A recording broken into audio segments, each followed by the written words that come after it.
Tables किस तरह से बनाते हैं हम लोग HTML के अंदर? जब भी हम लोगों ने एक टेबल को डिफाइन करना होता है ना, तो उस वक्त हम लोग ना अपने टेबल टैग का इस्तेमाल करते हैं। और उस टेबल के अंदर जब हम लोगों ने हेडिंग देनी होती है ना, तो हमारे पास एक th टैग है, हम लोग उसका यूज करते हैं। कोई नॉर्मल डेटा लिखने के लिए ना, यानी सेल के अंदर डेटा लिखने के लिए हम लोग td टैग का इस्तेमाल करते हैं। और रोज बनाने के लिए ना हम लोग अपने टेबल के अंदर tr टैग होता है हमारे पास एक, उसका इस्तेमाल करते हैं। ठीक है, हम लोग ना इसको VS कोड के अंदर करके देख लेते हैं ताकि हमें ना टेबल्स की अच्छी तरह से समझ आ जाए। ठीक है, तो मैं ना यहाँ पे अपने VS कोड के अंदर आ चुका हूँ। मैं सबसे पहले यहाँ पे ना अपना वेब पेज ओपन कर लेता हूँ। मेरा ये वेब पेज मेरे लिए ओपन हो चुका है। ज़ूम आउट कर लेते हैं हम इसको थोड़ा-सा, ठीक है?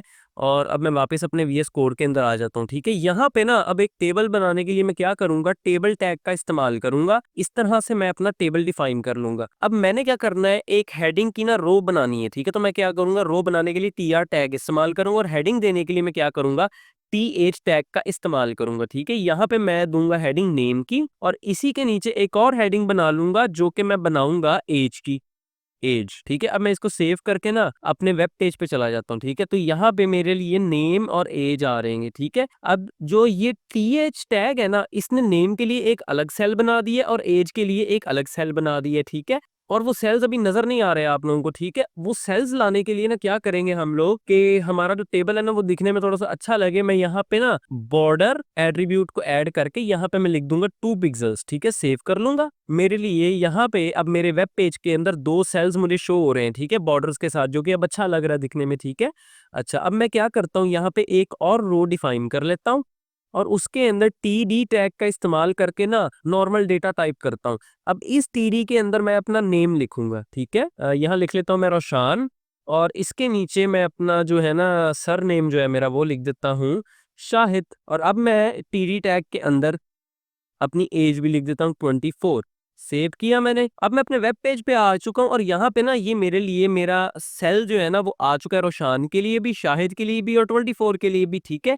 नेम रोशान शाहिद और एज जो है वो है 24, ठीक है। लेकिन अब आप लोग जो है ना यहाँ पे एक चीज नोटिस कर रहे होगे कि ये जो शाहिद है वो एज के नीचे क्यों आ रहा है, जबकि 24 को एज के नीचे आना चाहिए था। वो इस वजह से हो रहा है कि टीडी टैग की वजह से रोशान के लिए एक अलग सेल बन गया है, शाहिद के लिए अलग सेल बना है और 24 के लिए अलग सेल बना है। तो मैं क्या करता हूँ, इस नेम को ना 2 कॉलम स्पेसेस दे देता हूँ, यानी ये वाला कॉलम भी नेम के पास होगा और ये एज वाला कॉलम भी नेम के पास होगा, ठीक है। और जो एज है ना वो अलग से एक सेल बन जाएगा और वो अलग से एक कॉलम ले लेगा अपने लिए। मैं क्या करूंगा, यहाँ पे अपने टीएच टैग के अंदर नेम वाले कॉल स्पैन लिखूंगा और इसको कर दूंगा सेट 2 पे। सेव करता हूँ। अब अपने वेब पेज पे जाके अपने टेबल का देखूंगा ना, तो मेरे पास इस नेम ने 2 कॉलम्स की जगह ले ली है, ठीक है। और रोशान शायद अब इसके नीचे आ रहा है, ठीक है। और एज जो है वो 24 एज के नीचे ही आ रही है, ठीक है। तो हम लोग कॉल स्पैन्स का यूज करके ना अपने कॉलम्स को बढ़ा सकते हैं, ठीक है। अपना एक सेल जो है ना उसको अगर हम लोग 2 कॉलम्स देना चाहते हैं, 4 कॉलम्स देना चाहते हैं, तो हम लोग अपने कॉल स्पैम का यूज करके वो दे सकते हैं, ठीक है। अब मैं यहाँ पे ना एक और रो बना लेता हूँ टीआर टैग का इस्तेमाल करके और उसके अंदर टीडी यूज करके नाम लिख लेता हूँ तलहा और नीचे उसका लिख लेता हूँ सरनेम हसन और उसके नीचे मैं यहाँ पे लिख लेता हूँ उसकी एज 90 ईयर्स, ठीक है। इसको कर लेते हैं सेव। अपने वेब पेज पे जाके अपने टेबल को देखें तो ये मेरे पास प्रॉपर एक टेबल की तरह अब आ चुका है। अच्छा, अब यहाँ पे ना एक चीज हो जाती है कि रोशान की जो एज है ना वो 24 से बढ़ के 26 हो गई है, ठीक है। तो मैं उसके लिए क्या करूंगा, मुझे एक नई रो बनानी पड़ेगी, जाहिर है। मैं क्या करूंगा, TR टैग यूज करूंगा, TD लिखूंगा और यहाँ पे रोशान शाहिद लिखूंगा, ठीक है। इसी के नीचे शाहिद लिख देते हैं TD टैग के अंदर और इसके नीचे अपनी एज जो है वो मेरी 26 होगी, ये सेव करूंगा।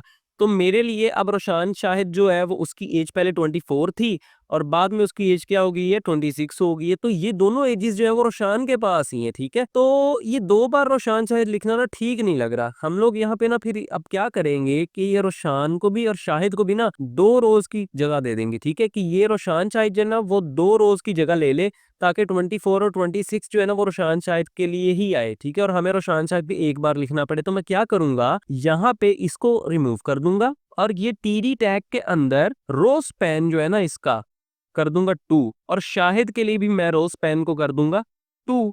सेव करता हूँ। और यहाँ अपने वेब पेज पे आके देखूंगा तो अब ये रोशान और शाहिद ने ना 2 रोज की जगह ले ली है अपने लिए, ठीक है। और ये एज जो है ना अब इसी के पास है, ठीक है। तो अभी दिखने में भी अच्छा लग रहा है और एक प्रॉपर टेबल की तरह भी लग रहा है मुझे, ठीक है। तो इस तरह से ना हम लोग अपने HTML के अंदर टेबल्स बना लेते हैं, ठीक है। कैप्शन टैग क्या होता है? कैप्शन टैग की हेल्प से ना हम लोग अपने टेबल का ना कैप्शन डिफाइन कर लेते हैं, ठीक है। यहाँ पे ना अपने VS कोड के अंदर आके अपने इसी टेबल के लिए ना मैं कैप्शन दे देता हूँ, ठीक है। यहाँ पे मैं क्या करूंगा, इस टेबल टैग के अंदर कैप्शन लिख के कैप्शन टैग के अंदर मैं लिख दूंगा डिटेल्स। सेव कर लूंगा तो मेरे लिए ये प्रॉपर एक सेंटर में आ जाएगा डिटेल्स वर्ड, ठीक है, जो कि कैप्शन टैग के अंदर मैंने लिखा है और ये टेबल के लिए आया, ठीक है। मैं चाहता हूँ कि ये बोल्ड होके आए, ठीक है। तो मैं बी टैग का इस्तेमाल करके इस डिटेल्स को उठाऊंगा और इस बोल्ड टैग के अंदर लिख दूंगा। अब सेव करूंगा तो मेरे लिए ये ना बोल्ड होके आ रहा है। तो इस तरह से हम लोग ना कैप्शंस का यूज करके अपने टेबल्स को कैप्शंस भी दे सकते हैं। T head tag, T foot tag और टी बॉडी टैग, ये तीनों भी सिमेंटिक टैग्स होते हैं जो कि हम लोग ना अपने टेबल्स के लिए यूज करते हैं, ठीक है। और ये ना हमारे टेबल को अलग अलग सेक्शन में डिवाइड कर देते हैं। हम लोग ना अपने VS कोड के अंदर जाके देख लेते हैं इस चीज को। अच्छा, अब मैं ना अपने VS कोड के अंदर आ चुका, तो हम लोग ना यहाँ पे अपने T head tag, T foot tag और टी बॉडी टैग को देख लेते हैं, ठीक है।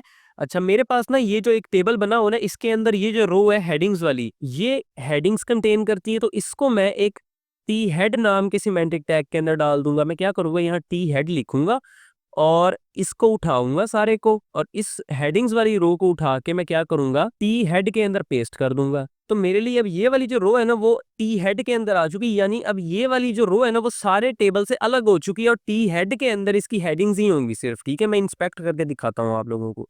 इंस्पेक्ट किया, इस बॉडी टैग को मैं ओपन करता हूँ। यहाँ पे मेरे पास अब इस टेबल टैग के अंदर ना ये टी हेड टैग नजर आ रहा है। जब मैं इसके ऊपर हवर करूंगा ना तो मेरे लिए सिर्फ मेरे टेबल्स की जो हेडिंग्स हैं वो हाईलाइट होंगी। देखना, अभी ये मैंने हवर किया तो मेरे जो टेबल की मेरे लिए हेडिंग्स है ना वो हाईलाइट हो चुकी हैं, ठीक है। इसी तरह से अब मेरा जो बॉडी है टेबल की, उसके अंदर मेरा डेटा है सारे का सारा। तो मैं क्या करूंगा, यहाँ पे टी बॉडी टैग का इस्तेमाल करूंगा और सारी की सारी बॉडी को उठा के ना मैं अपने इस टी बॉडी टैग के अंदर पेस्ट कर दूंगा, ठीक है। सेव किया, अब मैं अपने वेब पेज पे आ चुका हूँ, ठीक है। यहाँ पे अब मैं अगर इंस्पेक्ट करूं और ये टेबल को ओपन करूं तो मेरे लिए ये टी बॉडी टैग भी आ चुका है। ये पहले भी आ रहा था जो कि ब्राउजर ने अपनी तरफ से लगा दिया था, ठीक है। लेकिन अब अगर मैं इसके ऊपर हवर करता हूं तो ये मेरी बॉडी को जो है वो हाईलाइट कर रहा है टेबल की, ठीक है। अच्छा, अब मेरे टेबल के पास ना फुटर नहीं है, तो मैं क्या करता हूँ, यहाँ पे एक और रो बना लेता हूँ, ठीक है। और इसके अंदर TH लिख के लिख देता हूँ दी एंड। सेव किया तो मेरे पास ना ये इस तरह से आ रहा है। अब इसका जो है ना कॉल स्पैन मुझे बढ़ाना पड़ेगा क्योंकि ये सिर्फ एक ही कॉलम ले रहा है अपने लिए, ठीक है। मैं तो चाहता हूँ कि ये पूरी की पूरी जगह ले ले। तो मैं क्या करूंगा, इसका जो कॉल स्पैन है ना वो सेट कर दूंगा 3 पे। सेव किया तो मेरे लिए अब इसने जो है ना मेरा सारे का सारा जो कॉलम्स हैं, जितने भी कॉलम्स हैं मेरे पास, वो सारे के सारे ले लिए, ठीक है।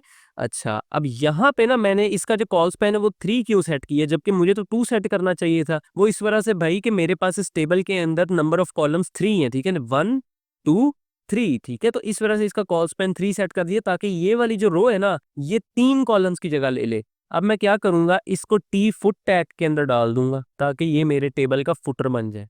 सेव कर लिया। अब अगर मैं अपने वेब पेज पे जाके देखूँ ना तो मेरे पास यहाँ पे ये टी फुट नाम का भी एक जो है ना वो सेक्शन आ चुका है, ठीक है। इसके ऊपर जब मैं हवर करता हूँ ना तो ये सिर्फ टी फुट को ही हाईलाइट करता है मेरे, यानी फुटर टैग को, ठीक है। तो इस तरह से ना हम लोग सिमेंटिक टैग्स का यूज करके अपने टेबल्स को भी मुख्तलिफ पार्ट्स के अंदर डिवाइड कर सकते हैं, ठीक है।